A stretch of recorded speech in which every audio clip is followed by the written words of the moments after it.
Indian HP Bharat gas സിലിണ്ടറുകൾ വീട്ടിലുള്ള എല്ലാവരും തീർച്ചയായിട്ടും ഈ അറിയിപ്പ് ശ്രദ്ധിക്കണം. 2025 ജനുവരി മാസം 1-ാം തീയതി മുതൽ പുതിയ മാറ്റങ്ങൾ, അതോടൊപ്പം തന്നെ വിലയിൽ കുറച്ച് മാറ്റങ്ങൾ ഉൾപ്പെടെ നമ്മളുടെ സംസ്ഥാനത്തും രാജ്യമെമ്പാടും കേന്ദ്ര സർക്കാർ കൊണ്ടുവരാൻ ഉദ്ദേശിക്കുന്നു. അതുമാത്രമല്ല, മസ്റ്ററിംഗ് പോലുള്ള സംവിധാനങ്ങൾ കേന്ദ്ര സർക്കാർ മുൻപ് തന്നെ പറഞ്ഞതാണ്. അതുകൊണ്ട് തന്നെ 2025 മുതൽ ഗ്യാസ് സിലിണ്ടർ റീഫില്ല് ചെയ്യുന്നതിൽ ഉൾപ്പെടെ മസ്റ്ററിംഗ് ചെയ്തവർക്ക് മാത്രം നൽകിയാൽ മതി എന്നൊക്കെയുള്ള പ്രധാന തീരുമാനങ്ങളിലേക്ക് കടക്കാനും സാധ്യതയുണ്ട്. അപ്പോൾ കേന്ദ്ര സർക്കാരിൻ്റെ ഇതുമായിട്ട് ബന്ധപ്പെട്ട കുറച്ച് പ്രധാന അറിയിപ്പുകൾ, തീരുമാനങ്ങളാണ് വീഡിയോ വഴി ഷെയർ ചെയ്യുന്നത്. എല്ലാവരും അറിയിപ്പ് ശ്രദ്ധിക്കുക, എല്ലാവരിലേക്കും ഷെയർ ചെയ്ത് എത്തിക്കൂടി ചെയ്യുക. നിലവിൽ ഗ്യാസ് സിലിണ്ടറിൻ്റെ അതിൻ്റെ കണക്ഷൻ ആരുടെ പേരിലാണോ എടുത്തിട്ടുള്ളത്, ആ ഗുണഭോക്താവ് അല്ലെങ്കിൽ ആ ഉപയോക്താവ് ഇലക്ട്രോണിക് KYC എന്ന് പറയുന്ന മസ്റ്ററിങ് പൂർത്തീകരിക്കേണ്ടതാണ്. നിലവിൽ ഉപയോക്താവിന് എന്തെങ്കിലുമൊക്കെ അസ്വസ്ഥതകളുണ്ട്, ശാരീരികപരമായിട്ട് എന്തെങ്കിലുമൊക്കെ അസ്വസ്ഥതകളുണ്ട് എങ്കിൽ ഗ്യാസ് കണക്ഷൻ്റെ ഉടമസ്ഥാവകാശം ആ കുടുംബത്തിന് തന്നെ മറ്റാർക്കെങ്കിലുമൊക്കെ കൈമാറുകയോ അതിനുശേഷം ആ വ്യക്തി ഇലക്ട്രോണിക് KYC പൂർത്തീകരിക്കുകയോ ചെയ്തിരിക്കണം. അതായത് രാജ്യത്ത് ഈ ഒരു ഗ്യാസ് സിലിണ്ടർ, ഗാർഹിക സിലിണ്ടറുകൾ വാണിജ്യ ആവശ്യത്തിന് ഉപയോഗിക്കുന്നില്ല എന്ന് സ്ഥിരീകരിക്കുന്നതിനും അർഹതയുള്ള വ്യക്തി തന്നെയാണ് ഈ ഗ്യാസ് സിലിണ്ടർ കൈപ്പറ്റുന്നത് എന്ന് ബോധ്യപ്പെടുന്നതിനുമൊക്കെ വേണ്ടിയാണ് കേന്ദ്ര സർക്കാർ ഈ നിയമം കർശനമാക്കിയിട്ടുള്ളത്. ഇതിൻ്റെ അവസാന തീയതി ഇതുവരെ പ്രഖ്യാപിച്ചിട്ടില്ല. 2024 ഡിസംബർ 31 എന്നൊക്കെ ഒരു സൂചനകളുണ്ടായിരുന്നു. പക്ഷേ അവസാന തീയതി ഈ ഡിസംബർ മാസമല്ല, 2025 നമുക്ക് ഗ്യാസ് മസ്റ്ററിങ് ചെയ്യാൻ സാധിക്കും. എങ്കിൽ പോലും ഇത് ചെയ്യാനുള്ളവർ അവസാന തീയതി പ്രഖ്യാപിക്കുന്ന സമയം വരെ കാത്തിരിക്കാതെ എത്രയും വേഗം ഇത് പൂർത്തീകരിക്കുന്നതിന് വേണ്ടി ശ്രദ്ധിക്കണം.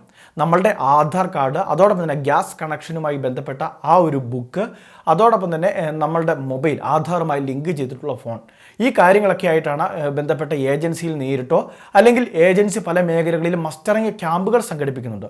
അവിടെയോ സൗജന്യമായിട്ട് ഇത് ചെയ്യാൻ സാധിക്കും. ഇനി ചില ഓൺലൈൻ സർവീസ് സെൻ്ററുകളിൽ ഈ മസ്റ്ററിങ് ചെയ്തു കൊടുക്കുന്നുണ്ട്. അങ്ങനെയുള്ളപ്പോൾ സർവീസ് ഫീസ് അവർ വാങ്ങുന്നുണ്ട്. അപ്പോൾ ഇത് പൂർത്തിയാക്കിയില്ല എങ്കിൽ ഒരു നിശ്ചിത സമയത്തിന് ശേഷം നമുക്ക് പിന്നീട് റീഫില്ല് ചെയ്യാൻ സാധിക്കാതെ വരും. അത് ഇന്ത്യൻ ആയിക്കോട്ടെ, HP ആയിക്കോട്ടെ, ഭാരത് ആയിക്കോട്ടെ.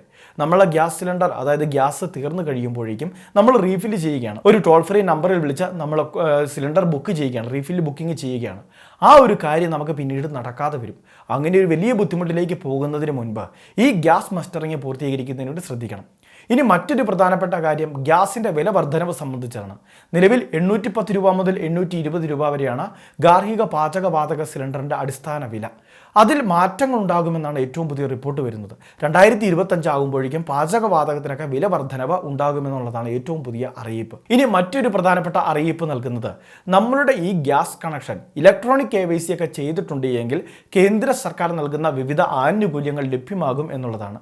ഒരുപക്ഷെ ഗ്യാസ് സിലിണ്ടറുമായി ബന്ധപ്പെട്ട അപകടങ്ങൾ സംഭവിക്കുമ്പോൾ നമുക്ക് എന്തെങ്കിലുമൊക്കെ ഇൻഷുറൻസ് പരിരക്ഷ ലഭിക്കണമെങ്കിൽ പോലും ഇപ്പോൾ ഇലക്ട്രോണിക് KYC എന്ന് പറയുന്ന ഈ മസ്റ്ററിങ് ചെയ്തവർക്കായിരിക്കും ഒരുപക്ഷെ ആനുകൂല്യം ലഭിക്കുക.